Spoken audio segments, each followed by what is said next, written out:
To store real-time database inputs with Firebase in Thunkable, you need to connect your project to Firebase real-time database, and then use Thunkable's Firebase blocks to write and retrieve data. This allows information entered by users to be stored in the cloud and synchronized across devices in real time. Start by creating or opening a Firebase project in the Firebase console. Once your project is ready, enable the real-time database service. Firebase will generate a database URL that you will need later when connecting your app. Next, open your Thunkable project and go to the Design tab. Add the Firebase database component to your project. This component is usually found in the Data Sources or Advanced Components section, depending on your workspace version. After adding the Firebase component, configure its connection settings.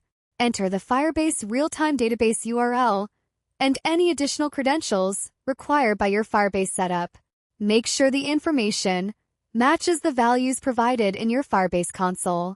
Once the connection is established, create the user interface that will collect data.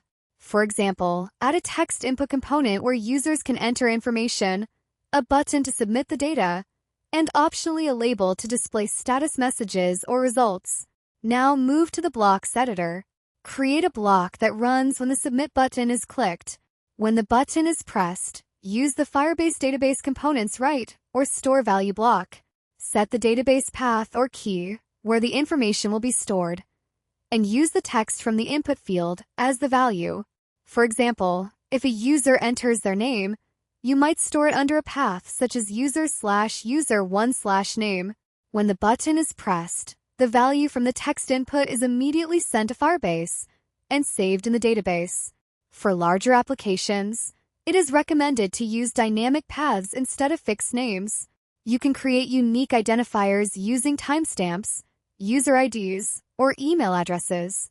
This prevents different users from overwriting each other's data and keeps records organized. To retrieve information, use Firebase read blocks such as getValue or value change listeners. These blocks allow your app to fetch data from the database and display it on the screen. If a value changes in Firebase, connected devices can receive updates automatically, making the experience truly real-time. During development, you may also need to review your Firebase security rules. If the rules are too restrictive, write operations may fail. For testing purposes, developers sometimes temporarily allow read and write access, then apply proper security rules before deployment. After connecting Firebase, creating input fields, and configuring the blocks, test your app using Thunkable Live or a built version. Enter data into the input field, submit it, and verify that the information appears in the Firebase console. You can also test retrieval by displaying stored values inside your app. And that's how you store real-time database inputs with Firebase in Thunkable. Connect Firebase real-time database, create input components, use Firebase write blocks to save data, and retrieve updates in real time to keep information synchronized across devices.